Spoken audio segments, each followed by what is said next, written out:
Ser podcast. Radio Lindo, una mirada particular para observar y contar. It was just one of those things. Con Elvira Lindo. Just one of those crazy flings. One of those bells that now and then ring. Just one of those things. It was just one of those nights. Just one of those fabulous flights. A trip to the moon on gossamer wings. Just one of those things. If we thought a bit of the end of it. Son las 6:01 de la tarde, las 5:09 en Canarias. Estamos ya en el tiempo de Radio Lindo. Elvira, buenas tardes. Hola, buenas Elvira, tardes. Que me vienes acalorada, llegas a la radio. Bueno, ay, se me ha ocurrido venir andando por la ¿sí? Gran Vía. Bueno, y no está mal, ¿no? Como ejercicio no está nada mal. No está mal, pero necesitaba una gorra. Sí, ¿eh? Necesitaba una gorra o algo Es que así. esta primera hora de calor tan potente. Sí. Igual hablamos de algo relacionado con el cambio climático, Sí, ¿verdad? yo creo que ¿Verdad sí. que sí? Porque no has venido sola, nunca vienes sola. Pero no te he dado ninguna pista con esta canción porque simplemente quería enseñarte este disco que estoy escuchando estos días de Brian Ferry, de versiones ¿Es Brian Ferry? Sí, Perdón. del musical americano. Me ha gustado tanto que digo, pues ya está.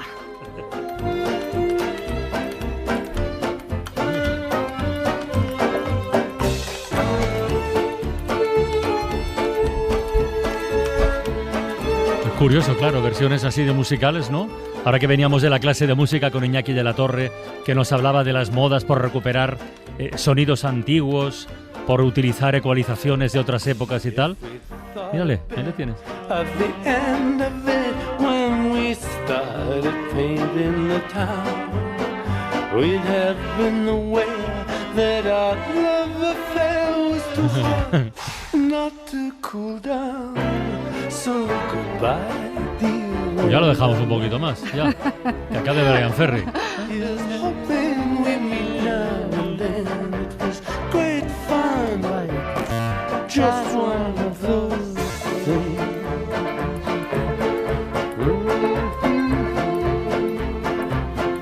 Qué chulo.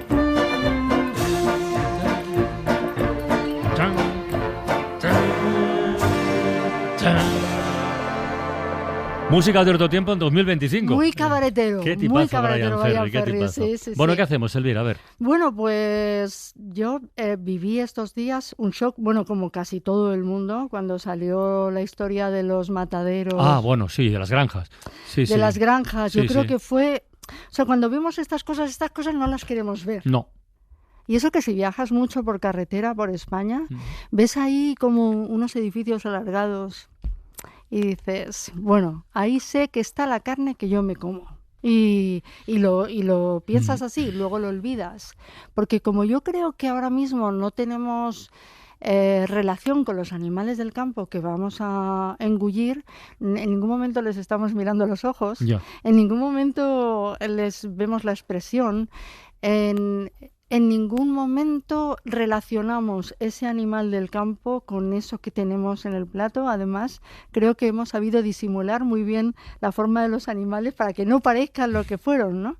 Entonces, bueno, pero de todas formas, lo que hemos visto esta semana, tanto en los mataderos estos que eran de Ávila, de Toledo, de Madrid, como esta granja, por llamarlo de alguna manera, de pollos de Mallorca, pues eran animales que estaban enfermos, que van a llegar a los restaurantes, que estaban enfermos, que tenían cáncer, que tenían tumores, que estaban entre ratas. Tenían ratas, eso es lo que más me llamó la atención, de verdad. En el de Mallorca había hasta un erizo entre las gallinas. Ver en el de los pollos y las gallinas era ver no tenían espacio. No. Pero eso no es nada nuevo, ¿eh? Quiero decir, lo que pasa es que cuando lo vemos, a lo mejor es cuando adquirimos más conciencia, pero eso viene de hace mucho tiempo. Sí. Tal vez por eso nuestra invitada escribió el libro que presentamos hoy. Mira, ahora parece más fácil hablar de todo esto, del impacto, además del impacto en el cambio climático o en el desastre climático, ¿no? Es más fácil, pero yo tengo mucha admiración por la gente que ha hablado de esto hace mucho tiempo. Sí. porque fíjate que yo me acuerdo que, de pequeña, y tú te acordarás también de escuchar los chillidos del cerdo cuando lo estaban... Sí. Cuando Es estaban algo matando. que no me gusta nada. Sí. Y que lo recuerdo. Sí, lo recuerdo. recuerdo. Y luego se hacía la fiesta del matagorrino. Recuerdo incluso el pueblo de Tarragona donde los escuché. Sí. Que fue una madrugada en Prades. Ujú. Y nunca más lo he escuchado. Ya. Ni lo he querido escuchar. Yo, claro, había en muchos pueblos, en el mío había una fiesta del matagorrino y acudía gente de Valencia. Sí. Y sigue existiendo. Y luego me acuerdo que me impactó mucho, debía ser como el año 92 o así, que viajé a Dinamarca y en una universidad, varios estudiantes dijeron que estaban haciendo un estudio sobre el estrés que pasaban los cerdos cuando estaban en su corredor de la muerte. Me impactó porque nunca me había imaginado, nunca había pensado en eso. No había pensado en que fueran tan inteligentes que supieran que si al de delante lo mataban, a él lo iban a matar también, ¿no? Entonces yo creo que ha cambiado la conciencia. Y ha cambiado gracias a que ha habido gente que nos ha hecho cambiar la conciencia. Y en ese sentido, por eso admiro profundamente al hombre, al escritor que está hoy con nosotros, porque yo creo que es de los pocos escritores de estos asuntos medioambientales, ecologistas y animalistas que hay en España, que es Javier Morales. Javier, buenas tardes. Hola, buenas tardes. Javier Morales es autor de La hamburguesa que devoró el mundo, un panfleto ecoanimalista. Que yo quiero empezar por el panfleto, que es un género en sí mismo. ¿Por qué eliges esta definición para presentar tu trabajo? Bueno, ante todo eso, muchas gracias por la invitación. Panfleto, que hoy tiene una connotación muy negativa. El panfleto, como se sabe, se utilizó durante la Revolución Industrial, ¿no? En los movimientos obreros y también en el feminismo, ¿no? O sea, Vindicación de los Derechos de la Mujer, de Mary Wollstonecraft, es un panfleto. Y el Manifiesto Comunista es un panfleto, ¿no? Lo que pasa es que con el tiempo pues ha ido como pervirtiendo el sentido. Yo creo que vivimos una época de emergencia absoluta, pero absoluta, como tal vez no hemos vivido en la historia de la humanidad, y pensaba que se ha escrito mucha literatura al respecto, ¿no? En torno al cambio climático, la situación de los animales, pero que es hora de que nos pongamos en marcha, ¿no? De que nos pongamos a hacer cosas de verdad y que a esto le demos un giro como el que se merece, ¿no? Y de ahí el panfleto nace de la urgencia de los tiempos que vivimos, porque cada vez se acorta más el tiempo. Que nos pongamos en marcha, perdona Elvira, ¿qué significa? ¿Qué primer paso deberíamos dar, en tu opinión? Bueno, a ver, aquí habría que ver muchas variables, ¿no? Porque nosotros somos individuos, podemos hacer a nuestro alcance, tenemos lo que vosotros tenéis, un medio de comunicación. Tú, por ejemplo, ¿qué has hecho? Pues realmente tampoco, no todo lo que debería, ¿no? Supongo, pero me dedico sobre todo a lo que sería el activismo literario, ¿no? Porque me dedico a escribir libros, artículos e intento a través de eso concienciar a la gente, ¿no? Pero se pueden hacer muchas cosas. Desde luego tiene que ser los primeros que tienen que asumir esa responsabilidad son los gobiernos, ¿no? Y creo que además es posible hacerlo como vimos en la pandemia. En la pandemia había una amenaza importante de un virus, se decretó pues que había que quedarse en casa y la gente respondió civilizadamente. Yo creo que es una misión de los gobiernos hablar como personas adultas a los ciudadanos y decirles cuál es la situación real. Oye, pero Javier, habló como una persona adulta a los ciudadanos el ministro Garzón. Ajá. Y por poco casi tiene que dimitir. Cuando recomendó que se rebajara el consumo de carne. Exacto. Y le llovió, no sé si la del pulpo es una expresión adecuada para lo que estamos hablando, pero le cayó la del pulpo, efectivamente. Claro. Sí, te lleváis toda la razón. El pobre, que no dijo que hubiera que ser vegano, solamente que había que comer determinado tipo de carne. Y menos. Y menos. En general. Exacto, y que la situación de muchos mataderos y muchas granjas pues no eran las óptimas. Dijo eso. Yo hablo un poco de una decisión colectiva y previamente, evidentemente, hay que informar a la gente y decirle cuál es la situación. Yo creo que la gente, a pesar de que tiene los datos, no es consciente del momento que vivimos tan crítico. Sí, se habla cuando se habla de carne se habla del impacto climático, se habla también de nuestra salud. Yo creo que ahí es cuando nos entra un poco en la cabeza, cuando empezamos a tener una edad y nos dice el médico que no comamos tanta carne, pero parece que de lo que menos se habla es del sufrimiento, de pensar que no somos los únicos que mandamos en el planeta, del sufrimiento animal. ¿Por qué parece que es todavía un tabú hablar del sufrimiento animal? Pues yo creo que das en el clavo y ese es uno de los motivos motivos por los que he escrito este libro, ¿no? Digamos que hay como dos movimientos que yo trato de aunar en este libro, que es el ecologismo y el animalismo. El ecologismo, así muy simplificadamente, lo que hace es intentar proteger los ecosistemas, que son necesarios para la vida, obviamente, y el animalismo, digamos que pone el foco en los animales como individuos, como seres que merecen un respeto, ¿no? Entonces, yo hace como un mes escribí un artículo para El País precisamente a cuenta de la macrogranja de As Conchas, porque se hablaba mucho de todos los efectos que tiene para los humanos, y yo me preguntaba, ¿y alguien habla del sufrimiento de los animales que viven allí? Por lo que tú dices, nadie habla de eso, ¿no? Yo creo que seguimos teniendo, incluso dentro del movimiento ecologista, una mirada antropocéntrica. No hay una posición unánime en el ecologismo sobre el tema de los animales o de comer carne. No hay una posición unánime. No, porque yo te diría que, bueno, el ecologismo es muy variado y hay un ecologismo más conservador y otro más social, pero a veces está, digamos, entre comillas, tiene conflictos con el movimiento animalista, ¿no? Oye, Javier, ¿por qué deberíamos o dejar de comer carne o comer menos carne de la que comemos? Bueno, creo que por varias razones. En primer lugar, por los animales mismos, ¿no? Hay una frase de Isaac Bashevis Singer que comparto con Elvira, la admiración por este escritor, ¿no? Aparte de su posición ética como uno de los grandes autores del siglo XX. Cuando huyó a Estados Unidos le preguntaron si él era vegano por su salud y él dijo no, por la salud de las gallinas, ¿no? Yo creo que esa es la principal razón. O sea, no es tanto nuestra salud ni la salud del medio ambiente incluso, sino la propia salud de seres que sienten y que además la ciencia cada vez nos demuestra sus capacidades cognitivas, ¿no? que son alucinantes, que ya merecen un respeto moral, ¿no? Pero aparte de eso, y es algo que no tiene en cuenta una parte importante del movimiento ecologista, es que el consumo de carne y también del pescado, ahí de animales en general, es responsable del 20% de las emisiones de dióxido de carbono, el 20%, una de cada 5, y del 40% de las de metano, que es un gas todavía más nocivo que el dióxido de carbono. Luego, si decreciéramos en ese sentido, estaríamos dando un impulso muy grande a la reducción de emisiones de gases de efecto invernadero. Aparte de otros efectos contaminantes que también tienen, ¿no? Como sabemos, ¿no? Que las macrogranjas y la ganadería industrial, pues la contaminación de los ríos, del subsuelo, de los suelos, ¿no? Yo creo que sería un paso muy importante, aunque no suficiente, ¿eh? Pero son dos planos diferentes, ¿eh? Uno es todo lo que tiene que ver con la degradación del medio ambiente, que efectivamente ahí hay mucho de donde tirar, y luego es la decisión individual de si comer carne de animales o no, que son dos planos muy distintos, ¿eh? Claro, fíjate, Francino, que yo pienso que toda persona debería tener la obligación moral de no comer carne procedente de ganadería industrial, por lo menos, y de animales que han tenido una vida, por decirlo así, miserable. ¿Esto te lo dicen en los restaurantes? Nunca. Vamos, vale, o sea, quiero decir, en los restaurantes ni siquiera es la carne que comes. O sea, por ejemplo, ayer hubo en Mallorca también, tuvieron que cerrar un matadero, si no recuerdo mal, que tenía un sello de una organización que se dedica al bienestar animal. Tú imagínate. En un matadero.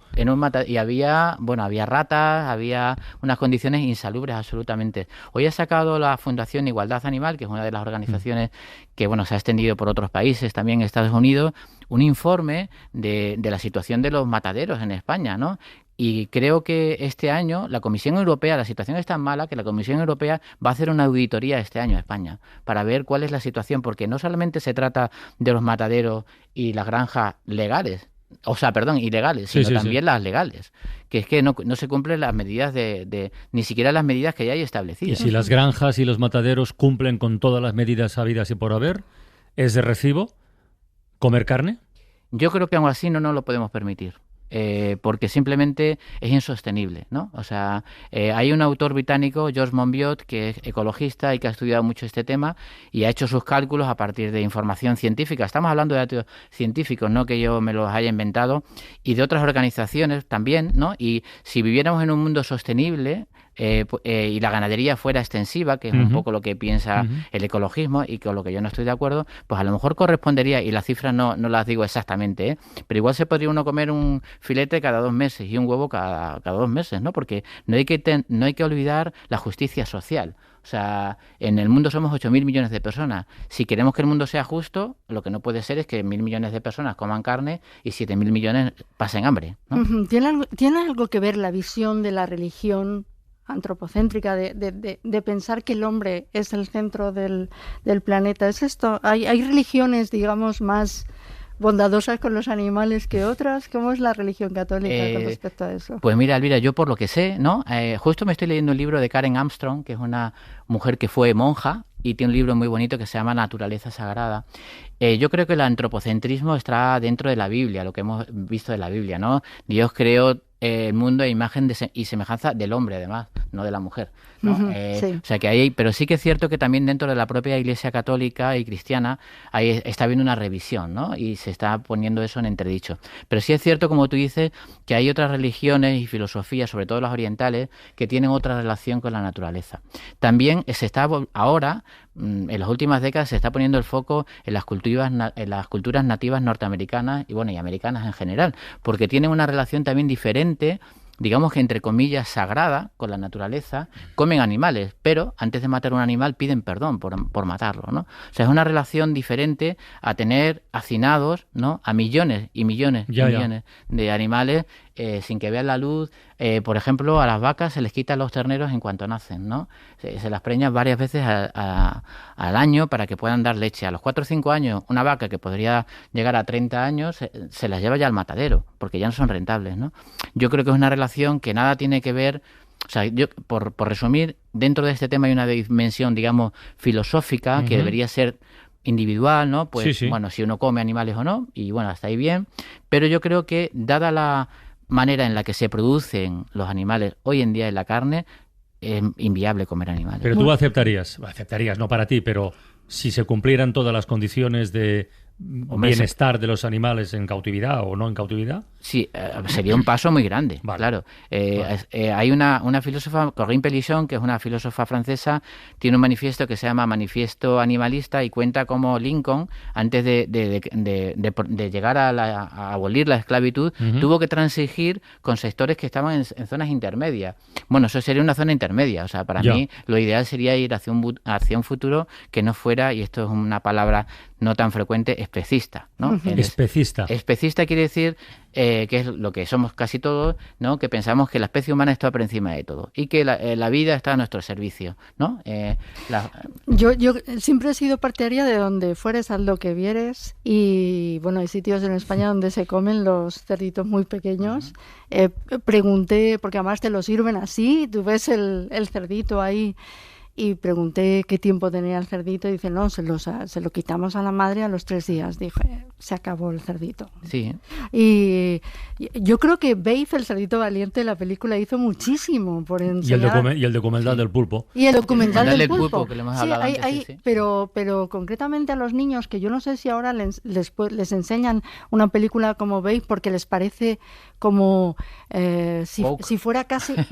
una película woke. Bueno, no solamente woke, sino muy cruel para enseñársela a un niño, como diciéndole, esto que te comes es este animalito que ves en el campo. Pero yo me acuerdo que tuvo mucho impacto en los niños en aquel momento. Sí, yo creo que lo que pasa es que es paradójico, ¿no? Porque por un lado vamos al parque con los niños pequeñitos y les decimos, mira los patos cómo vuelan, y luego los llevamos a la cazuela acto seguido, ¿no? O sea que hay una especie como de paradoja, ¿no? Con los niños, cuando son pequeños y no están socializados, se sienten iguales a los animales, no es como pasa luego, no se sienten superiores, y esa mirada infantil la perdemos luego. Sí. Estaba esperando escuchar ¿El qué? Esa canción, ¿Qué canción? Que le canta a ver. el granjero de Babe, cuando él se deprime porque él descubre que está dispuesto a ser sacrificado, él descubre que sus mayores son sacrificados, a ver. Y entonces el granjero le canta una nana. To make a day for you, I'd sing you a morning, golden and true. I would make this day last for all time, then fill the night deep in moonshine. If I had words to make a day for you, I'd give you a morning golden and true. I would make this day last for all time,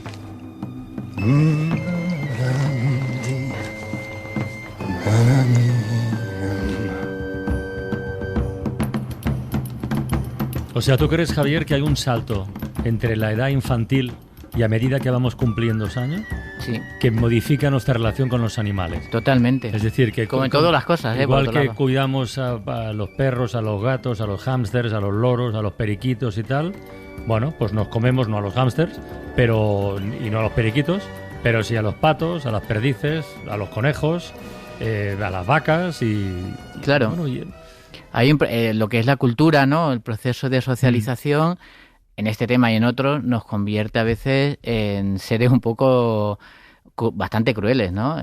Pero ocurre con el machismo y ocurre con muchas cosas, ¿no? Cuando nacemos, no nacemos así, lo vamos adquiriendo, ¿no? Entonces sí que hay un paso desde la inocencia infantil donde nos consideramos igual a un perro, a lo mejor le tiramos de la cola. Y le fastidiamos, pero no por nada, sino porque pensamos que es igual a nosotros, ¿no? ¿Y tú no crees que un mensaje prohibitivo absolutamente puede ser negativo? Es decir, que la gente se oye, pues no hay que comer carne, de pronto es como demasiado fuerte para aceptarlo. Bueno, ahora mismo gente que nos está escuchando estará ahí pensando, ¡buah! Ya está este. Ya. Sí, yo creo que lo de prohibir no es una buena solución en este tema, porque precisamente también la carne forma parte de la cultura, y es así, ¿no? Hay un libro de Mónica Zaraska, que es una socióloga polaca que vive en Francia, y se llama Enganchados a la carne, ¿no? Y ella no es vegana ni nada, pero analiza por qué la carne tiene ese papel tan importante en nuestra sociedad, ¿no? Cómo también simboliza un estatus. Por ejemplo, en la India, que por razones religiosas es un país tradicionalmente vegetariano, en los últimos años hay aumenta mucho el consumo de carne. ¿Por qué? Porque las nuevas generaciones piensan que comer carne forma parte de un estatus, ¿no? Entonces la carne es mucho más que la carne, tiene que ver con el estatus y es difícil, es una costumbre como otra. Yo creo que prohibir no es la solución. Por ejemplo, tú vas paseando y hueles, porque eso lo habrás olido de niño, lo habrás comido de niño, y hueles de pronto lo que se huele en los domingos en, yo qué sé, carne a la brasa. Carne a la brasa en cualquier pueblo y no sientes... A mí ese olor ahora me repele, pero yo he sido carnívoro mucho tiempo también, aunque haya sido... ¿Desde cuándo eres vegano? Pues ya, ahora 10 años, una cosa así. ¿Y hubo algo en tu vida que te hiciera pop, dar el clic? Sí, mira, yo, bueno, lo contaba antes Elvira, siempre he estado trabajando en temas relacionados con la naturaleza, ¿no? De alguna manera u otra, como periodista. Y también de donde vengo, que soy extremeño, de Plasencia, que lo hemos hablado antes, también, bueno, la naturaleza está muy presente y mi sensibilidad hacia todo eso pues está ahí, ¿no? Y también mi padre, sin ser ecologista ni mucho menos animalista, era una persona muy cuidadosa, muy austera y que yo he aprendido mucho de él.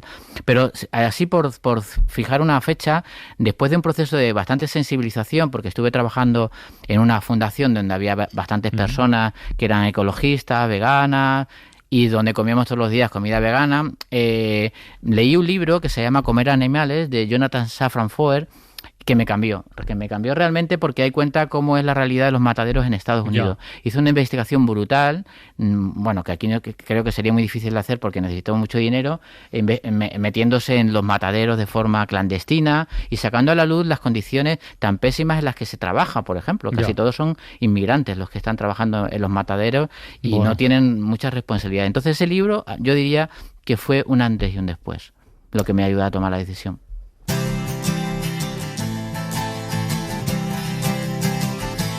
I will always be hoping you will always be holding my heart in your hand.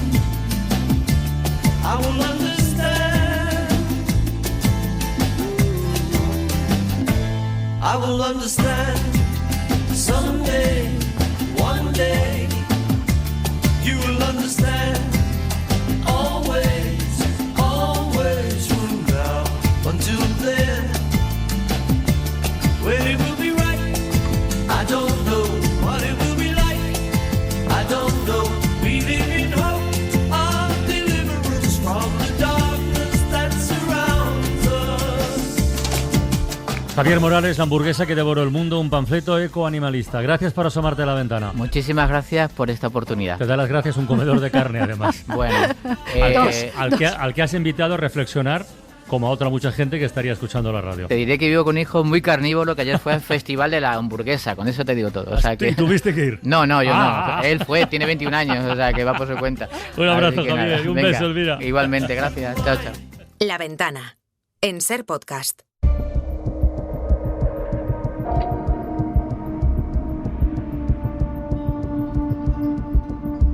Crímenes, delitos y casos sin resolver.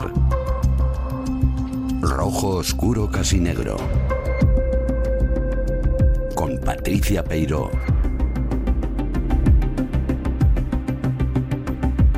Hola Patricia, buenas tardes. ¿Qué tal? Hoy nos vale todo, crímenes, delitos y casos sin resolver. Todo. Porque hoy propongo a los oyentes de La Ventana hacer un ejercicio de memoria, porque yo creo recordar vagamente que de este caso hablamos hace años, pero lo voy a recordar.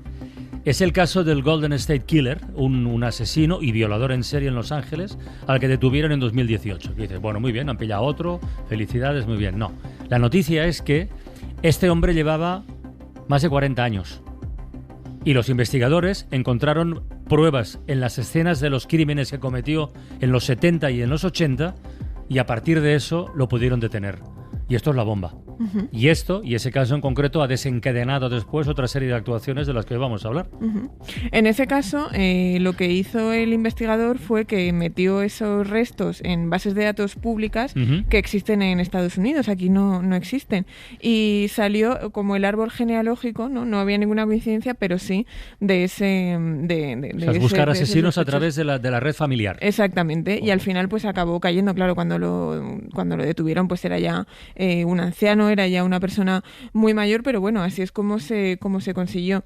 Esta técnica la hemos visto en varios casos, sucedió antes y ha seguido sucediendo después, y es que en España se usó ya algo semejante mucho antes. Estamos hablando de 2004 y nos tenemos que ir hasta un pueblo de La Mancha. Campo de Criptana. Exactamente, venga, Campo de Criptana. Pues mira, todo empieza el 18 de marzo de 2001, cuando es hallado el cuerpo de una chica muy joven de 15 años, Inmaculada Arteaga.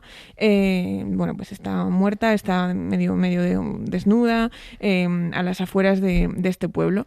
No hay ninguna sospecha sobre lo que le ha podido suceder en ese momento. Se recogen, por supuesto, pistas en la escena del crimen, como uh-huh. no puede ser de otra manera. Estaba bastante desfigurada por los golpes recibidos y, bueno, tenía muchos traumatismos. Lo único que se sabe es que la tarde anterior había ido al cumpleaños de un amigo uh-huh. Y que de ahí se le había perdido el rastro. No había ningún testigo exactamente de lo que le había podido pasar, si se había ido con alguien, tampoco uh-huh. había un móvil claro de lo que le hubiese podido suceder. ¿Y sospechosos hubo desde el comienzo? Bueno, esto pasa en un pueblo de 14.000 habitantes. Si me preguntas, yo creo que en ese momento todos se sintieron sospechosos y todos pensaron que todos eran sospechosos, pero bueno, sí, había un sospechoso más que otros. Claro, se inspecciona la escena y se inspecciona también el cuerpo. Se recogen pues restos tirados alrededor, se examina todo y en un primer momento la Guardia Civil no halla ningún resto de semen, ¿no? Porque ese podía ser uno de los móviles, una agresión sexual y luego pues matar a la joven para que no dijera nada. Y lo que hicieron también los investigadores de la Guardia Civil era ir entrevistando a todo el entorno de la gente chica. Gente próxima, ¿no? Claro, todo gente joven, muchos pues iban a declarar con los padres, tenían miedo de decir algunas cosas, bueno, pues en algunos casos un poco pueriles, cosas que no quieres que escuchen tus padres, aunque se trate de una investigación tan seria. Pero lo que encuentran en los bolsillos de Inmaculada es un papel con un nombre y un teléfono, uh-huh. y era de un chico del pueblo. Y a él le detuvieron, sí que estuvieron entrevistándole o, bueno, interrogándole durante varias horas. Claro, se convierte en uno de los principales sospechosos y además en todo el pueblo pues marcado, ¿no? Señalado. Pero bueno, finalmente él también quedó en libertad por esa falta de pruebas. La investigación quedó parada durante un tiempo. ¿Cuánto tiempo? Hasta que, pues 3 años, hasta que la Guardia Civil le dice al Instituto de Ciencias Forenses, ¿puedes volver a analizar estos restos de ropa uh-huh. y estas muestras de las que disponíamos para ver si podemos seguir tirando de algún hilo? Antonio Alonso, buenas tardes. Buenas tardes. Antonio Alonso, que es biólogo, fue director del Instituto Nacional de Toxicología y Ciencias Forenses, y ya te preguntamos directamente qué pasó en ese segundo análisis de la ropa. Pues en ese segundo análisis, después de un trabajo laborioso de buscar fundamentalmente en una camiseta que tenía la víctima, detectamos que había una gran cantidad de ADN de la víctima y una muy pequeña cantidad de ADN de un varón. Y claro, como había tanta cantidad de la víctima, nos enmascaraba, no podíamos obtener un perfil de lo que llamamos un perfil convencional genético. Así que utilizamos una nueva herramienta que es, vamos a analizar regiones, secuencias de ADN específicas del varón. Y eso está en el cromosoma Y, que heredamos de nuestros padres y que transmitimos a nuestros hijos. De tal manera que además el cromosoma Y de un mismo linaje paterno, Sí, sí. los primos, los tíos, los hermanos, tienen el mismo cromosoma Y. Hicimos ese análisis, obtuvimos un primer perfil de cromosoma Y y empezamos a comparar. Es que eso iba a decir, eso hay que compararlo con algo, claro. No, por ahora eso no nos dice nada, es un perfil de bandas, pero empezamos a comparar y empezamos a comparar con todas estas personas que estaban cerca del ámbito de la víctima y sobre todo todas aquellas personas que estuvieron en el bar donde desaparece la pista. Analizamos. ¿Cuántas muestras analizaste? Analizamos ¿Cuántas ahí personas? unas 60 personas. 60 personas. Y ninguna de ellas tenía un perfil como el perfil que habíamos detectado en esos restos que eran de saliva, por cierto, de ese varón.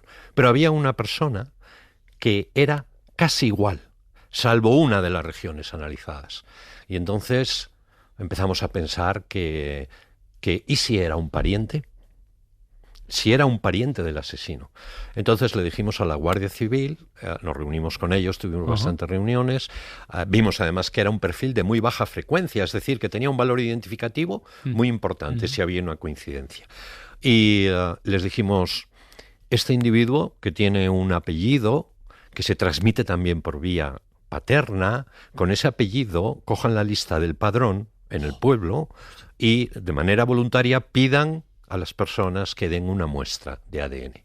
Y ahí, en el personaje 55, fue cuando encontramos una coincidencia que luego pudimos confirmar por otros O sea, que se le pilló. Se le pilló. Se le pilló y se le condenó. Y se le condenó. Se le condenó a 14 años. En el año 2007, es una sentencia del año 2007. Bueno, tardamos mucho, desde el 2001 que ocurren los hechos hasta el 2007, pero gracias a este avance y a este desarrollo pudimos resolver el caso. La sentencia además reconocía la importancia, ¿no?, de estos restos biológicos que fueron claves, ¿no?, para llegar al culpable. Sí, efectivamente. Lo que no reconoció la sentencia en ese momento, que hubiera sido bueno, es la estrategia que habíamos utilizado. Porque nosotros lo que habíamos utilizado es un screening masivo, claro, inteligente, dirigido por una pista que nos daba el ADN y que habíamos cerrado el círculo diciendo son los individuos que tengan este apellido. Pero este cribado lo tuvo que autorizar un juez, ¿no? Y lo autorizó un juez. Vale. Y lo autorizó un juez, por supuesto. Eso ¿Costó es un convencerlo? Claro, es que... yo creo que no, es decir, hoy no tenemos una legislación con respecto a esto, pero sí hay una serie de... ¿No la tenemos todavía? No la tenemos. Ahí hay desde el año 2020 hay una recomendación de la Comisión Nacional de ADN para que se incluya en esa reforma de la ley de enjuiciamiento criminal los análisis masivos, la búsqueda familiar, que es este caso, y la genealogía genética, que es el primer caso del que hablabais, de Golden State Killer. Pero bueno, sí que en principio es una herramienta que se debe utilizar cuando todas las demás estrategias pero no hay un automatismo, tiene que autorizarlo un juez. Y lo tiene que autorizar un juez. Claro, aquí entra la libertad individual, el derecho a la privacidad, la protección de datos, hay un montón de cosas delicadas. En el año 99, en el caso de Eva Blanco, ¿os acordáis del recuerdo el caso de Eva Blanco? De nuevo, una agresión de una chica de 15 años y asesinada en el año 97. Que posteriormente también, por un cribado genético, gracias en este caso a regiones de ADN que nos dicen un poco cuál es nuestro origen biogeográfico, se llegó a detener a una persona y a identificarle. Pero en el año 99, el padre de esta chica presentó en el juzgado una urna con 2.000 papeletas de personas que voluntariamente querían. La juez dijo que no, claro, que eso era todos somos culpables y ¿dónde está la presunción de inocencia? Y ese es uno de los temas, ¿no? El tema de la privacidad, pero también la presunción de inocencia es un elemento fundamental. ¿Has dicho, Antonio, el origen biogeográfico? Sí. O sea, a través del ADN se puede saber si uno vive en Tarragona o en No tanto, o en Vigo. no a ese nivel, pero sí, Pero sí podemos diferenciar, entre digamos, países, a lo las mejor. migraciones fundamentales, África, Asia, Europa Bueno. y algunas zonas distintas de Asia, ¿no? Y cada vez hay un conocimiento mayor de cómo han migrado estas poblaciones y que en este caso concreto, en el caso de Eva Blanco, la huella fundamental Sí. de ese ADN fue que era miles de veces más probable que este individuo fuera del norte de África, que fuera magrebí. Vale. Y entonces a partir Ya, de esa sí, sí, pista empieza también de nuevo en el padrón del pueblo de Algete un bueno. análisis y que lleva a la detención de este individuo que finalmente se suicidó en la cárcel. Esta herramienta, todo este protocolo, toda esta innovación relacionada con el ADN, con las pistas genéticas, esto no es un retrato robot, por eso, ¿no? No, Quiero efectivamente. decir, no llegamos a tanto, ¿no? No. Además, No sé si llegaremos algún día. Pero además de la búsqueda familiar, además del análisis del origen ancestral, es verdad que hoy ya podemos hacer también una especie de retrato robot pequeño, es decir, el color de la piel, el color de los ojos, el color del bueno. pelo, no es poca cosa, ¿eh? patrones de calvicie, por ejemplo, Ya. en fin, cosas que están determinadas genéticamente. Y efectivamente que la forma de la cara, la forma facial, está determinada genéticamente, pero hoy no existen sistemas que nos aseguren que podemos a través de un dato de ADN resolver o reconocer. Pero bueno, probablemente lo veamos, ¿no? Y probablemente el problema fundamental es desarrollar modelos que interpreten toda esta variabilidad genética y con la inteligencia artificial. Eso iba a los decir, nuevos eso sistemas, sí puede ayudar mucho, ¿no? esto va a ayudar Claro. muchísimo, ¿no? Y estamos ahí, yo creo que seguiremos por ahí. Yo recuerdo, por ejemplo, el caso del que hablamos también hace un tiempo A ver. de una mujer que también había sido agredida sexualmente y asesinada en un pueblo de Galicia. Estuvo ese caso mucho tiempo dormido porque no había de dónde tirar y también usaron esta técnica, Ángel Carracedo, que conoces Sí. obviamente perfectamente, de la Universidad de Santiago. Y claro, es que en ese caso el culpable era pelirrojo, lo cual aún es más... Tuvo que hacer también la Guardia Civil un cribado por las parroquias, yendo a los archivos parroquiales. Claro, es que ahí se junta la tecnología más avanzada con la investigación más artesanal de irte a un sótano. El picar ¿no? piedra. de picar una piedra, que es la parroquia base de gallega. una investigación. Claro. O sea, Sí, sí. oye, ¿cuándo fue la primera vez que se usó en criminalística, digamos, este cribado de ADN? ¿De cuándo data el primer caso? El primer caso de búsqueda familiar de un screening masivo de ADN es el caso de Campo de Criptana. En el año 2004. La primera vez que se utiliza el cribado de origen biogeográfico es en 2018, yo creo que es, en el caso de Eva Blanco. Sí. Y a partir de ahí pues ha habido otros casos. A nivel internacional, creo que a mediados de los 80 hubo alguno, ¿no? O también 80, se usó ¿no? este cribado en algún caso en concreto. Bueno, realmente el primer caso de ADN de la huella genética descubierta por Alex Jeffreys, en ese caso que es un caso de doble violación, se hizo un screening masivo a 5.000 individuos de la zona, porque ocurrió también en el estado de Leicester y en el condado de Leicester, y era una zona pues más o menos circunscrita a un área determinada. Y en este caso el ADN no dijo nada, pero fue una presión, porque hubo un individuo que se había presentado con el pasaporte de otro. Un individuo que no era de la zona y se había presentado por él. Y una chica escuchó esto en un pub y fue a la policía, le llamó. El pasaporte era de Colin Pitchfork, que es el primer caso de ADN, y detuvieron a Colin Pitchfork, hicieron la huella genética y era él. O sea que eso es un screening masivo, no había bases de datos, no teníamos con qué comparar. Claro. Y la única manera era hacer la base de datos. Y aquí pues ha habido siempre pues muchos problemas, desde las personas que creen que la privacidad con este tipo de técnicas es un problema, y las personas que ponen por delante la seguridad de la sociedad, ¿no? Y en ese debate nos seguimos moviendo y nos seguiremos moviendo. Estaba pensando que el caso primero que hemos comentado, el del asesino y violador del Golden State Killer, Claro, cuando lo pillaron, aparte de que estaba ya muy viejeta y tal, los delitos ya habrían prescrito, ¿no? Que eso va por otro lado. Pero él estaba en prisión. Yo creo que todos... Estaba en prisión. Quiero decir, no, que le metieron en prisión como Vale. consecuencia de la detención. Yo las fotos que recuerdo de él está con esa Claro. camisa naranja Sí, en Sí, porque prisión. claro, en Estados Unidos tienen otra legalidad, pero aquí yo creo que el de Eva Blanco estaba a punto de prescribir. A punto. O sea, era- 18 años, a los 20 Sí. años hubiera prescrito. Claro, faltaba nada. O sea, que en el caso de España sí que corre ese reloj para pillar a los malos. Antonio, ¿y qué nos ha pasado? Que además es un fenómeno absolutamente disparado en ese interés por buscar, por conocer nuestros ancestros, nuestros árboles genealógicos. Incluso hay empresas que ofertan a partir de una muestrecita de ADN. Los hay, sí. ¿Por qué se nos ha despertado este interés de repente? Bueno, todos queremos saber eso, cuál es nuestro origen, a veces simplemente para, en una charla familiar, contarlo como una anécdota, pero hay mucha gente que busca sus orígenes, ¿no? Y yo aquí quiero recordar que el primer caso, y el único caso de bebés robados que ha ido a juicio, que es el de Inés Madrigal, se resolvió gracias a este tipo de bases de datos. Porque ella conoció a su familia y entonces supo que no era una bebé robada, que había sido donada voluntariamente.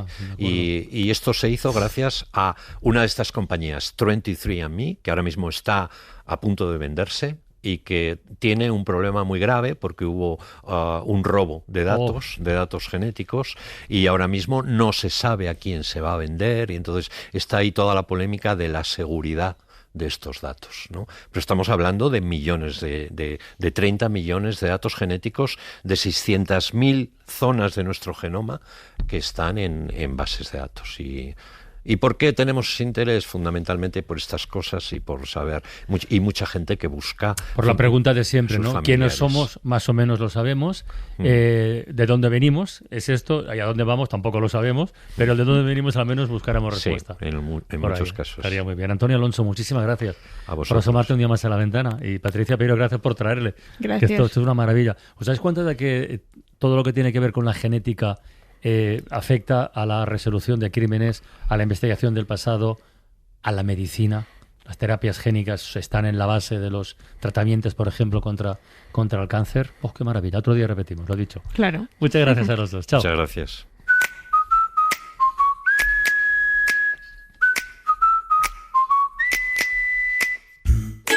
Mara Torres, directora del Faro, buenas tardes. Hola, ¿qué tal? Buenas tardes. Esta que nos han contado Patricia y Antonio, yo creo que es una cosa formidable, Exactamente. de verdad. Eso iba a decir. Es algo formidable. Es o algo sea, formidable, sí. Es que no me gusta nada utilizar esto que parece magia. No, no es magia, no, es ciencia, pero es algo formidable.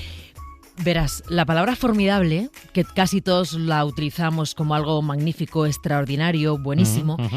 tiene 3 definiciones. La tercera es esta, en cuanto a magnífico y Ujú. excelente. Yo lo entiendo siempre La así. primera es algo temible, colosal, o sea, es temible o que da miedo. Y la segunda es Por colosal, su por enorme, grandilocuencia. ¿no? Sí. De modo que muchos casos que tocáis en el espacio de Patricia Peiros son formidables por lo temibles Claro. que son. Son formidables porque la investigación es colosal. Por ejemplo, exageradamente nos lleva en años Ujú. y son formidables por la excelencia. Pero fíjate, casi nadie conoce la primera definición de formidables. No. A mí me llamaba mucho la atención Yo estoy porque siempre con la tercera. con la tercera. Es una palabra que se usa poco, yo creo que está en desuso en el lenguaje coloquial. Y además la uso, ¿sabes quién la usaba mucho? Iñaki Gabilondo. ¿Y sabes qué decía Iñaki Iñaki? decía formidable. No, Esto pero es que sí, decía, Sí, sí, de verdad. se ha producido Sí. un formidable atentado. Entonces llamaba mucho Ya, la atención, sí. pero efectivamente es que es temible. La primera acepción es esta. Bueno, todo esto viene temible. a cuento de que esta Sí, noche el hacemos Faro es de el Faro formidable. y Que estamos nadie sí, piense sí, que no. se nos ha ocurrido así Claro. porque sí. Es que estamos estudiando mucho la palabra, porque es una palabra que usa mucho Antonio Lucas. ¿Ah, sí? Sí, la usa. Por ejemplo, no, él usa fíjate. mucho formidable, de fábula, magnífico, fábula, sí. que son palabras que quedan un poco, pues eso, antiguas. Y entonces hemos querido recuperar formidable para el Faro. Y estamos pensando mucho alrededor de esta palabra. Pues esto buscamos en el diccionario y nosotros no sabíamos por qué Iñaki decía es un formidable desastre. porque nos parecía que era imposible. Yo siempre un lo oxímoron. asocio con cosas positivas. Con casas, claro. ¿sabes? Y Lucas también lo asocia con cosas positivas, pero es la tercera y última definición la que lo asocia con cosas positivas. Entonces hemos aprovechado a los siguientes para decirles, no os centréis solo en formidable, sino en esas palabras que han quedado en desuso y que ya no usamos. Y muchos coinciden en que vamos empobreciendo el lenguaje. Entonces, es verdad que usamos poco la palabra magnífico, excelente, lo que decíamos de fábula, y me están haciendo muchas gracias las notas de audio que ya estamos escuchando, porque cuando hacemos faros así, el resultado es sorprendente. Todo el mundo se ha puesto a buscar en el diccionario, a buscar fragmentos del Quijote, por ejemplo, donde se usa la palabra formidable. Nosotros vamos a hablar de un podcast, de Podium Podcast, que nos parece formidable. No hay negros en el Tíbet. Ah, sí, Entonces, sí, hombre. ¿lo habéis hablado aquí en la No, ventana? hace tiempo, Hace tiempo. buenísimo, Pues le vamos a traer a los buenísimo. 3 chicos. Sí, Buenísimo, a los 2 chicos y a la buenísimo. chica. Y luego hablaremos de Ustedes son formidables, aquel programa de la cadena SER mítico, porque Bueno. el lunes es el centenario de Radio Madrid, y entonces he pedido a Torija que nos cuente a Muy partir bien. del Ustedes son formidables que van a montar el lunes en la fiesta del centenario. Mira, una cosa formidable de la música, o a mí me lo parece, podríamos elegir entre muchísimas propuestas, pero hay una, ese que hicieron Pavarotti y Bryan Adams, cantando con otra gente, con Andrea Bocelli, no sé cuántos más, con una orquesta, los de All for Love. Escuchar a Pavarotti en una canción que normalmente asocias con voces así más modernas y no tan potentes como la suya, a mí me parece algo absolutamente formidable. What is love you give Es que lo tiene todo, sí. When is love you live? I'll make you stand, I won't break. I'll be the rock you can build on. Be there when yours to have and to hold. There's love El pobre Bryan Adams Sí, parece un sí, chaval sí. del coro, Igual, al lado de Pavarotti, claro. No, igual abro con esta canción, porque de las 3 definiciones tiene 2, ¿no? Ellos Sí. son colosales Y formidables. el resultado es formidable. Qué bien. Sí, sí. Pues esta noche lo escuchamos en el Venga, Faro. Un adiós, beso, Mara. chao. La Ventana, en Ser Podcast. En La Ventana acontece, que no es poco. Un relato personal de la historia, con Nieves con Costrina, Cadena SER.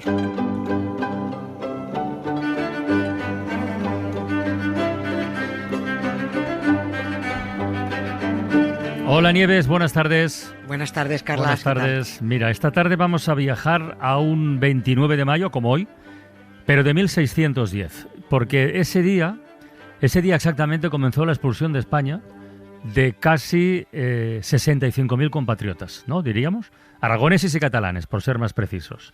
Su delito, bueno, mejor dicho, su delito no, su pecado, ser moriscos, o sea, cristianos con un pasado musulmán, cristianos conversos, a los que al final de nada sirvió convertirse, porque les acabaron echando del país con una mano delante y otra detrás, así como suena. No exagero, ¿no? Sí, no Pues exageras. sí, patapam. No exageras.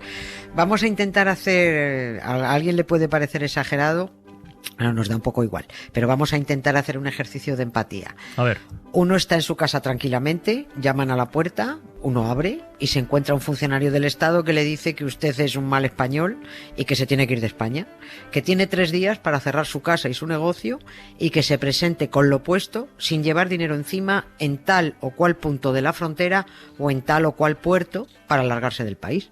Eso sí, quien quiera pues puede dejar a los niños menores de 4 años, si quiere, porque como son niños y todavía son un poquito descerebrados, pues se les pone una banderita de España en la muñeca y ya los convierten en buenos españoles. Bueno, pues esto es lo que ocurrió con los moriscos, o sea, con los musulmanes convertidos a cristianos que fueron expulsados de su patria entre los años 1609 y 1614. Algún exaltado habrá al otro lado diciendo eso de presentismo. ¿Cómo se puede criticar un hecho del siglo XVII con los ojos de ahora? coño, criticándolo. Pues muy sencillo. Ya. Vamos criticando, primero Ya, criticando, ya. ¿no? Pero luego damos las razones de que, por lo sencillo que es la comparación. Porque las desastrosas consecuencias sociales y económicas de entonces serían hoy, 400 años después, exactamente igual de desastrosas. El 29 de mayo de 1610 se publicó el decreto de expulsión de ciudadanos aragoneses y catalanes moriscos, porque es que aquí fueron expulsándolos por orden. Primero expulsaron a los valencianos, luego los andaluces, después aragoneses y catalanes y por último extremeños y castellanos. Mucho antes de que existiera Estados Unidos, nosotros ya inventamos a Donald Trump y se llamaba Felipe III el Lerdo.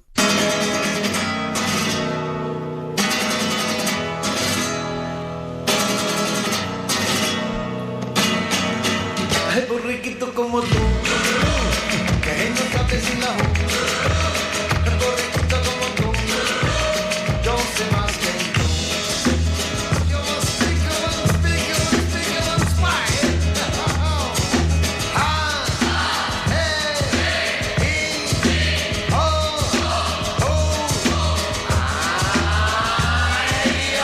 borriquito como tú. Me ha gustado el borriquito aquí en mitad de la historia. Sí, señor. Pega muy bien. Oye, esas consecuencias desastrosas de las que hablas, tanto entonces como ahora, bueno, claro, es que es mucha gente. Es la pérdida de trabajadores, es el descenso demográfico, porque exactamente ¿cuántos fueron expulsados en total? En total, porque además los registros de salidas están documentados al milímetro, con nombre, con apellidos, con edades. En total salieron expulsados 272.140 españoles.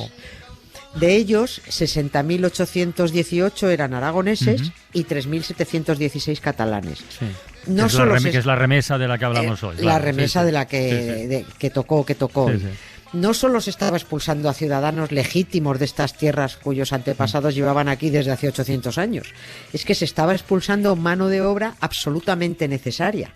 Si ahora en 2025 las consecuencias de expulsar del país a casi 300.000 trabajadores serían graves teniendo en cuenta que somos 48 millones, imagina el drama de expulsar a aquellos 272.000 cuando en este país había 7 millones de habitantes. Un porcentaje brutal.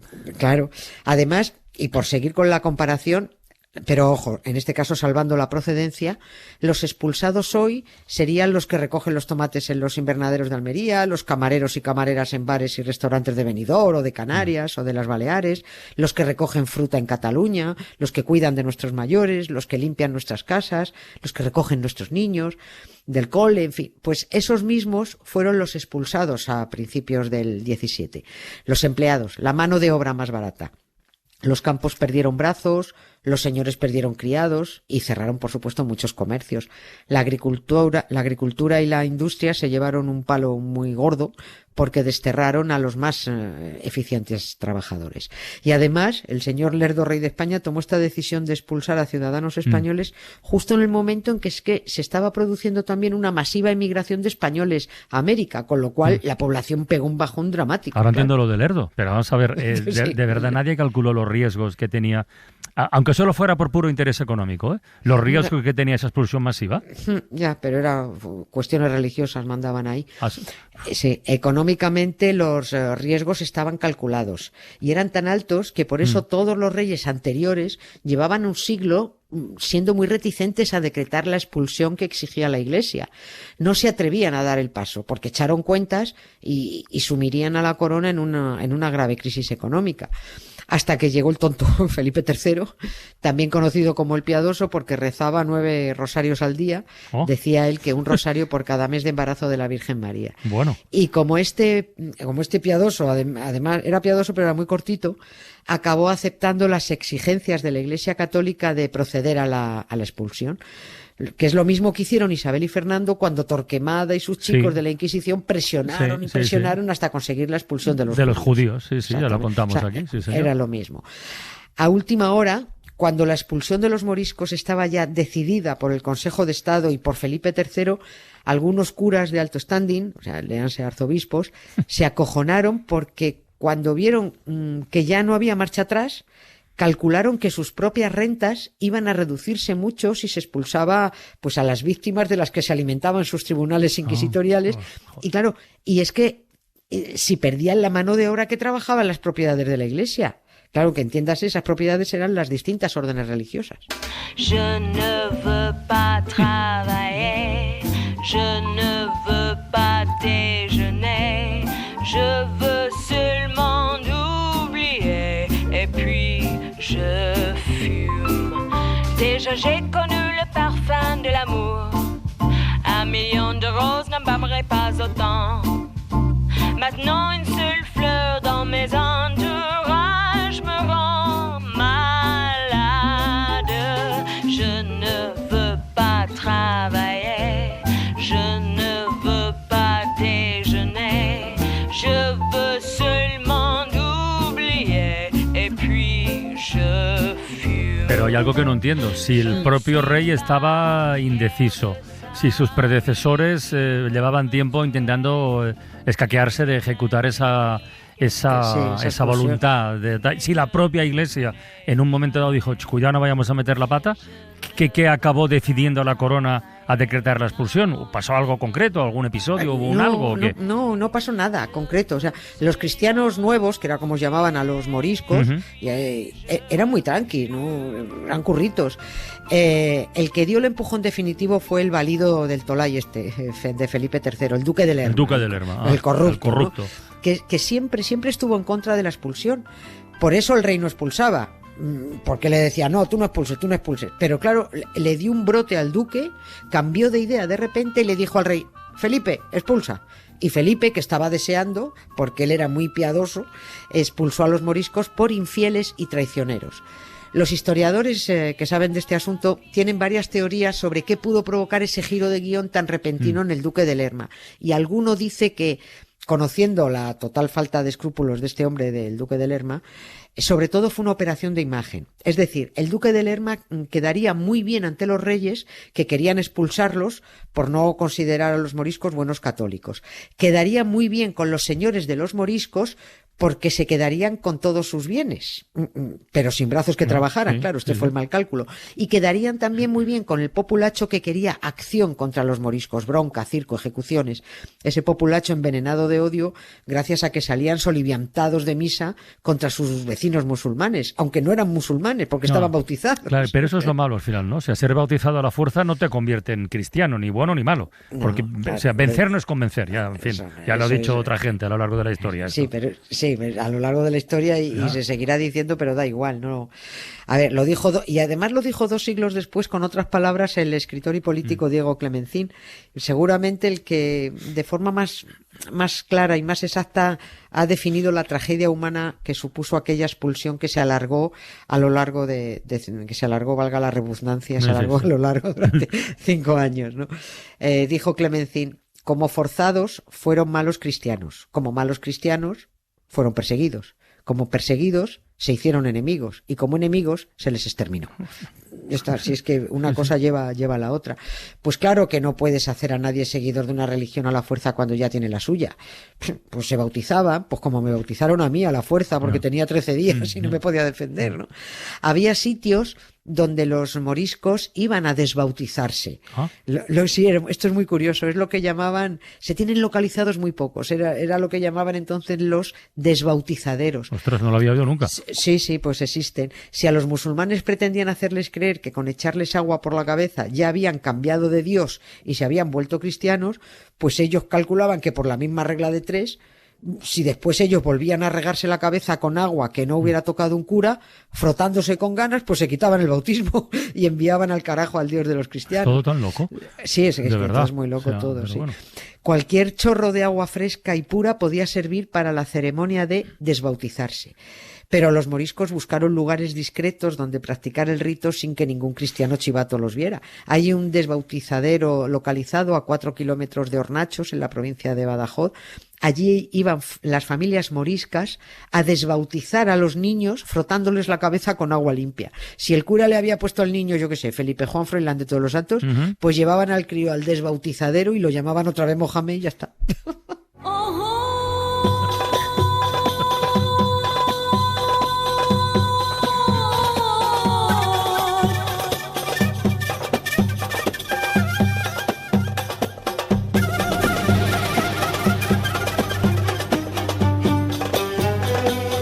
Oye, una cosa, estaba yo pensando, si todos los moriscos estaban bautizados, ¿qué opciones les quedaban para intentar esquivar la expulsión? Quiero decir, a los judíos les permitieron quedarse si se bautizaban en su momento, ¿verdad? Pero estos ya lo estaban, con lo cual... Claro, no había... Muy pocos podían escaquearse. Es cierto que como fueron bautizados a la fuerza, pues no eran católicos convencidos. Pero bueno, muy pocos podían escaquearse. Por eso fueron expulsados casi 300.000. Algunos se salvaron porque los curas les hicieron una especie de certificado, muy pocos, diciendo que fulanito, menganito comulgaba regularmente, porque aquí ocurrió como con los judíos. Alguno que se convirtió era católico convencido, pero aquí fueron todos en el paquete. El edicto de expulsión también dio una prerrogativa a los señores de los moriscos, a esos señores que eran cristianos viejos. Y esta ventaja era que cada 100 familias que tuviera a su servicio, el señor podía librar a 6 de la expulsión. 6. Sí, podían ser 14 o 2. Sí, Alguien decidió que eran 6. Sí, el señor, si por cada 100 familias que tuvieran, podía librar a 6. Pero además de todo esto hubo una consecuencia que nadie vio venir en su momento y que fue muy grave y que dañó seriamente la enseñanza. La gran maltratada de este país todavía en 2025. Esto ocurrió durante el siguiente reinado. Se percataron durante el reinado de Felipe IV. Este fue el depredador sexual, el hijo del piadoso Tolai Felipe III. Porque a la nefasta expulsión de los moriscos decretada por Felipe III se unieron epidemias, se unieron hambrunas, las desgracias nunca vienen solas, vinieron malas cosechas y lo que he comentado antes, mucha emigración a América. Y con este panorama llegó al trono Felipe IV, que decretó el cierre de las escuelas de gramática en pueblos y localidades pequeñas. En ciudades y villas se podían mantener, pero en estas ciudades quedó prohibido dar estudios de gramática a niños expósitos, huérfanos y desamparados. Pues lo único que faltaba es que el pobre estudiara, venga, hombre. El objetivo era que a partir de los 8 o 9 años los niños se dedicaran a ocupaciones útiles y productivas, o sea, a la marinería y a oficios agrícolas y manufactureros, que era lo que necesitaba el país, porque se habían perdido muchos brazos, y se consiguió. Los nobles volvieron a tener muchos criados a su disposición, la Iglesia se hizo casi con el monopolio de la educación, porque se cerraron escuelas, pero no se tocó ni un solo seminario, y todos contentos, menos los pobres, claro. A los pobres se les acabó estudiar. La maestra dio las letras a los pobres que aprendieron a sumar su soledad, a saber que en la intención de ser mejores la ignorancia es enemiga de la claridad. Es verdad que la historia se repite, ¿eh? Joder. Oye, vaya semanita hemos llevado, ¿eh? Sí, un poquito dura. Pero no, está muy bien. Y el lunes más, ¿eh? Lunes más. El lunes retomamos. Descansa, Nieves, un beso muy grande. Un beso, gracias, Carla. Adiós, Chao, adiós. chao. Lo que queda del día. Con Isaías Lafuente. ¿Tienes hambre, Isaías, hasta ahora? Bueno, yo pocas veces tengo hambre, la verdad, pero sí, va llegando la hora de la cena y yo supongo que como nosotros dos y como muchos, pues estarán pensando en estos momentos en hacerla, en prepararla. Y oye, cada cual comerá lo que considere oportuno, pescado, verduras o carne.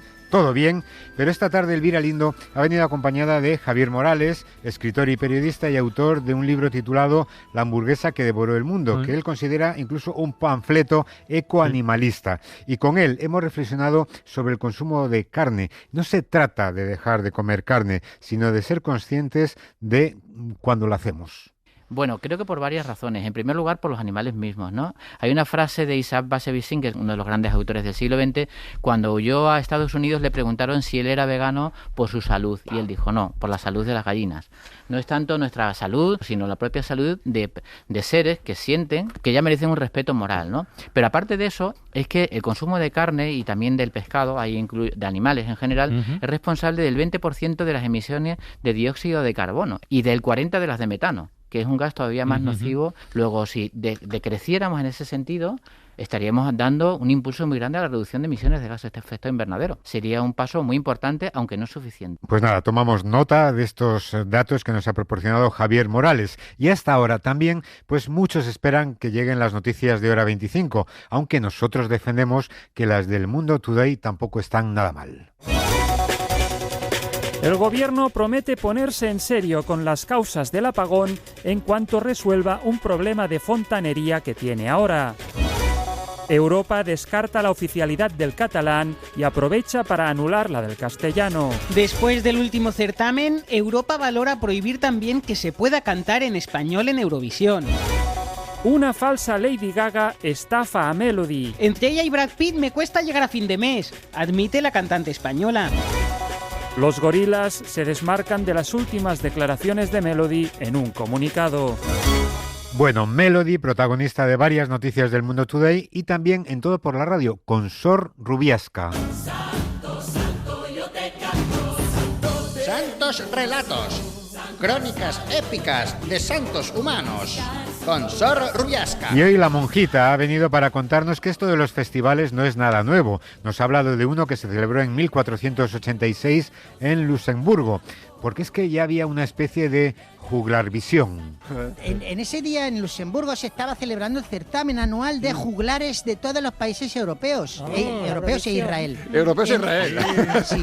Ya entonces. Sí, señor, y ese año de 1486 España en ese año envió a una joven representante con una canción que lamentablemente no cuajó porque era muy de la alta Edad Media. Ya. Pero claro, en ese año estábamos en la Baja Edad Media. Ya está, estaba Pues, fuera de contexto, digamos. ¿no? así que fracasó por un pelín trasnochada, era trasnochada. Lo malo es que en esa época no se otorgaban puntos. ¿No? No, eran más drásticos. Si no te votaban al menos 5 países, te cortaban la cabeza al artista. Ya, eran un poquito Sí. sí más drásticos, la verdad. En ese sí. año los votos de Portugal, Andorra y Grecia no salvaron la cabeza de Andorra. nuestro representante, sí, a la que decapitaron primero la coleta y luego el resto de la cabeza. Madre Muy mía, terrible, qué pero ya sabéis crueldad. cómo la Edad Media es así. Joder. Y años más tarde le hicieron a nuestra pobre representante santa.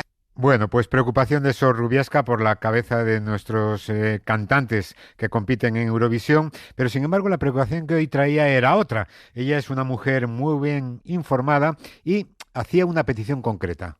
Escucha, que me han dicho Escucho. que han habido cambios en las altas esferas de Sí, ahí, de esa es impía verdad, casa sí, que sí. es la vuestra, ¿no? Sí, ¿Es cierto? bueno, ha habido sí, algunos Sí. cambios en dirección, vale, sí. vale. ¿Por qué? Y sabéis que, no, a ver si qué sensibilidad tienen los nuevos, a ver si muestran un poquito de sensibilidad con Jesucristo. Más Jesucristo, Y ponen- ¿no? Le pedimos Hombre, pues yo estuve el otro día ahí en la redacción, que sabéis que fui a visitar y no había ni un crucifijo. No los hay. No los hay, es que ya lo vi que no los hay. O una capilla, poner una pequeña capilla, bonita, una capilla. Antes de entrar en Sí. en lo que es el estudio, por ejemplo, justo en la puerta del eso informativo, ahí donde tenéis la botella de agua, lo que sea, ahí ponéis ¿Dónde la una garrafa de capilla. agua? Claro, y así los de informativos pues pueden rezar. Claro, antes de hacer el boleto pueden pedirle a la Virgen pues que yo no me entrapuce ahora en los informativos, o que suenen todos los cortes, Sí, como que- los toreros que me pueden dé hacer- paso Francino. por ejemplo. que Francino me dé paso, pero como está escrito, no a su aire, tal, pues eso. Más Jesucristo, ¿no? Es lo que quieres Más un poquito. Jesucristo, un poquito más de cristianidad y en la SER. No, Oye. no digo que sea en la COPE, pero un poquito más. Bueno, esta era la petición y a la espera, oye, de lo que digan nuestros nuevos jefes. De momento, para Sor Rubiasca, Que mis ojos se despierten con la luz de tu mirada. Yo a Dios le pido. está muy bien esto de pedir cosas a Dios. Ahora también se puede pedir a otros seres, a Arcano, por ejemplo. Hoy ha llamado, entre otros, José Ramón, como uno de los padres y madres de quienes están a punto de hacer la selectividad. Y esta era su petición concreta. Mi hija Carolina hace la PAU el lunes o el martes. ¿Lo veis? Y Sí. quiero que le des hay un freestyle para que le des suerte. Se da la circunstancia, perdona, que hace 3 años te llamé para mi hijo, creo que era la EBAU, bueno, como Sí, sí, sí. y le diste suerte y aprobó. Sí, señor. Talismán Eso es. Arcano. Muy bien. Muy bien. Se llama Carolina, ¿eh? Carolina quiere Vamos. estudiar enfermería. Pues menuda responsabilidad, a ver si tiene la misma suerte que su hermano. Pero bueno, a Arcano no se le pone nada por delante y este ha sido el rap de Arcano a Carolina. Ok, ¿habéis escuchado hablar de la inflación de selectividad? Pues seguramente es culpa de Arcano haciendo rap, porque siempre que dice cosas los chavales aprueban, porque van a selectividad pero no se la juegan. Vas a hacer la EBAU o la PAU, pero todo lo que quiero es que ella apruebe selectividad y un poco de más dinero para los enfermeros, porque si estudias enfermería en la teoría y en la práctica aprende lo que es la hipotensión ortostática. De repente le doy lecciones para el examen. Yo no soy enfermero, pero hay políticos que tienen encefalograma plano. Bien, por eso tengo toda esta fluidez y todos sabemos que Carolina va a sacar un 10, porque en Marbella apoyan a Carol, claro que sí. Y si no, que siga el camino de Jesús Gil. No, Carolina, tú sigue estudiando, por favor, no sigas ese camino. Bueno, para nosotros los deseos de nuestros oyentes son órdenes, no solo para Arcano, y esto además sucede en otros ámbitos, no solo en la radio. Los deseos son órdenes en muchas situaciones. Fijaros si no lo que ha pasado en el PSOE de Extremadura. Tenso inicio del pleno en la Asamblea de Extremadura, donde ha tomado esta mañana posesión como diputado Miguel Ángel Gallardo, que hizo que 4 compañeros de partido se apartasen para poder acceder al escaño y conseguir ser aforado. Para ser aforado, pidió a 4 compañeros que se apartasen. Llamó por teléfono. Hola, ¿qué tal? Soy Gallardo. ¿Qué te iba a decir? Quítate tú. Cuelga el teléfono y llama a otro. Hola, ¿qué tal? Soy Gallardo, ¿qué te iba a decir? Cuelga el teléfono y llama al tercero. Hola, ¿qué tal? Soy Gallardo, ¿qué te iba a decir? Estaban todos temblando. Gallardo llama al siguiente de la lista y cuando va a decir hola, soy Gallardo. Está apagado o fuera de cobertura. Me cago en Potopá. Pero menudo es, llamó al fijo. Hola, al fin te encuentro, ¿qué tal? Soy Gallardo, ¿qué te iba a decir? Y ya con esto es aforado y cambia de juez. Amigo mío, esto que tiene muchos huevos. Bueno, oye, que no todos pueden ser aforados, hay que currárselo un poquito y otras cosas que requieren también un poquito de esfuerzo, pues en las greguerías. Empezamos las greguerías y comenzamos con una gran verdad por parte de Patrims. No podéis ser todos project manager, alguno tiene que trabajar. Claro. Soy yo, no tú, suelta aquí un alegato generacional que recuerda el inicio de Trainspotting. Soy de la generación que se ha planchado el pelo en la tabla de planchar. Nos hemos hecho mechas con gorro y ganchillo, tomado el sol con cremas de zanahoria, sin móvil ni tutoriales de maquillaje, sin Inditex. Así que no me vengáis con vuestras mierdas. Bueno. Aquí alguien parece que se ha confundido de lugar. Autora Laurencia Gil. Bienvenidos al curso de astrología. Ponme una estrella, Galicia. Bueno, hemos tenido otros momentos en la ventana, por ejemplo, para no olvidarnos de Gaza. Hoy hemos contado en un boletín que quizás haya una oportunidad para el alto el fuego, ya veremos, pero en las últimas 24 horas 62 palestinos más han sido asesinados y ya son 54.000 desde octubre de 2023. El ejército israelí vuelve a mandar evacuaciones en la franja de Gaza y hasta allí hemos ido para hablar con Pascal Coisart, que es coordinadora de la Unidad de Emergencias de Médicos Sin Fronteras en Gaza, y esto es lo que veía desde su ventana. Desde mi ventana ahora mismo veo un montón de tiendas, muchísimas tiendas, quizás el triple que la semana pasada. Estoy en una zona en que no había muchos edificios antes de la guerra, pero de manera general hay mucha destrucción. En cualquier lugar que vaya ahora en la franja veo destrucción porque el 80% o más de los edificios están destruidos. La destrucción material, que es prácticamente total, y después está la destrucción física, la que se ha cobrado ya decenas de miles de vidas, y la destrucción moral, la anímica, que es la que soportan quienes sobreviven, nos decía Pascal. Al inicio de la guerra, pues decíamos, bueno, algún alto al fuego vendrá, las guerras se acaban, pero yo ya no sé qué decirles a veces a mis compañeros, ¿no? O sea, a los pacientes, a los compañeros gazatíes de Médicos Sin Fronteras, no sabemos ni cómo saludarse, y de hecho hace un par de días estaba visitando el Hospital Nasser y los centros de salud que tenemos en esa zona y varios compañeros, cuando les pregunté ¿cómo están? ¿Qué tal? Me contestaron aún vivos. La forma de saludarse es decirse aún vivos. Este genocidio lo estamos contemplando en directo, pero esto ha pasado también en otras épocas de la historia y no tan lejos, aquí mismo. Hoy con Nieves con Costrina hemos viajado al 29 de mayo de 1610, cuando se cumplió una etapa más de la expulsión de los moriscos en España, casi 65.000 aragoneses y catalanes moriscos. Vamos a intentar hacer un ejercicio de empatía. A ver. Uno está en su casa tranquilamente, llaman a la puerta, uno abre y se encuentra un funcionario del Estado que le dice que usted es un mal español y que se tiene que ir de España, que tiene 3 días para cerrar su casa y su negocio y que se presente con lo puesto, sin llevar dinero encima, en tal o cual punto de la frontera o en tal o cual puerto para largarse del país. Eso sí, quien quiera pues puede dejar a los niños menores de 4 años, porque como son niños y todavía son un poquito descerebrados, pues se les pone una banderita de España en la muñeca y ya los convierten en buenos españoles. Bueno, pues esto es lo que ocurrió con los moriscos, o sea, con los musulmanes convertidos a cristianos que fueron expulsados de su patria entre los años 1609 y 1614. Eso pasó aquí, efectivamente, y acabamos con una persona a la que hace poco tiempo felicitamos al cumplir los 50, fue el pasado 7 de abril. Soy Felipe del medio siglo. Para mí son un regalo, o sea, yo no estaba entre mis posibilidades muy ciertas el no poder cumplirlos. El no poder llegar. es el mejor regalo que me han podido hacer, vamos. El 28 de mayo se cumple un año del inicio del trasplante, el 29 será mi nuevo cumplevida, porque prácticamente toda la infusión fue en la madrugada del 29. Oye, pues igual te llamamos otra vez ese día. Oye, pues nada, dicho y hecho, y es día 29 y nosotros muy contentos de recibir a Sergio Peris Mencheta y él muy contento de estar aquí con nosotros. Bueno, estoy primero muy contento de estar aquí, en este plano, y muy contento de estar aquí en La Ventana.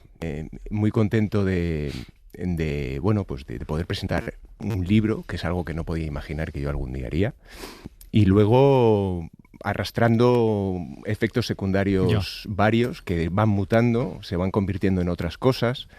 Los que están pasando o han pasado por lo que he pasado yo saben a lo que me refiero.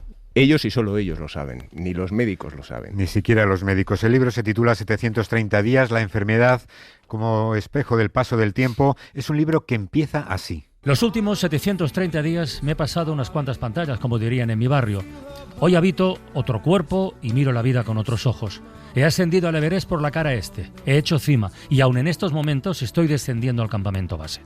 En el viaje me han acompañado y guiado un montón de sherpas, pero tengo la total seguridad de que el más importante de todos estos guías he sido yo mismo.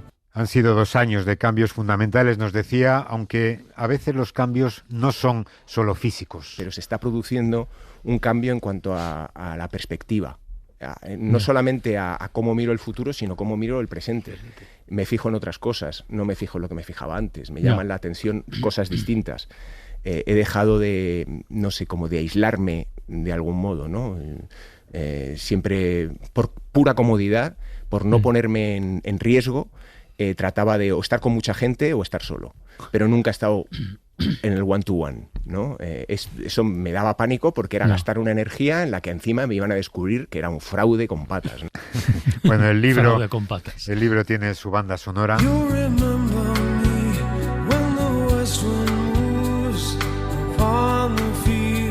Esta es una canción que desde luego emociona a cualquiera, pero a él le emociona especialmente. Porque es una canción que nos ha acompañado mucho a Marta y a mí en el último periodo, porque es nuestro último baile antes del trasplante, de un momento de saltar al vacío, ¿no? Y de confiar a tope en la ciencia y en la medicina y en mi hermano y en las células de mi hermano. Y porque pues fue un baile a 3, éramos Marta, yo y el gotero. Fue, pues no sé, estaba anocheciendo, serían las 9, 10 de la noche y el trasplante empezó a las 11. Y bueno, pues es una canción que ya ha cambiado su sentido, ¿no? Totalmente. Antes me recordaba a mi padre porque le encantaba Sting, pero ahora se ha convertido en esa noche. Nosotros nos hemos emocionado también, así Pues sí. que no vamos a cambiar la banda sonora para cerrar hoy la ventana. Además, igual está Sergio escuchando. Seguramente. Y Marta, y el gotero incluso. Igual están los 3 reunidos. Hasta mañana. Viva la vida. Un beso muy grande y mucho ánimo. Adiós. Adiós. Para no perderte ningún episodio, síguenos en la aplicación o la web de la SER, Podium Podcast o tu plataforma de audio favorita. The sun in his jealous sky as we walk in fields of gold.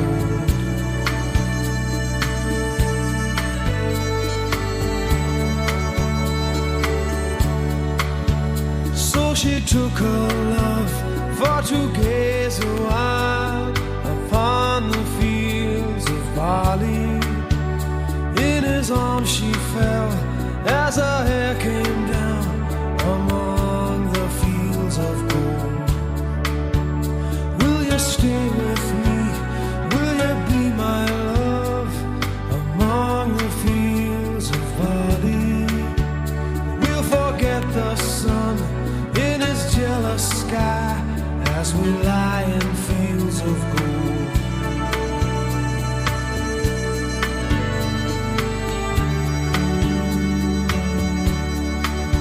See the west wind move like a lover's soul upon the fields of barley. Feel her body rise when you kiss her mouth among the fields of gold. I never made promises lightly, and there have been some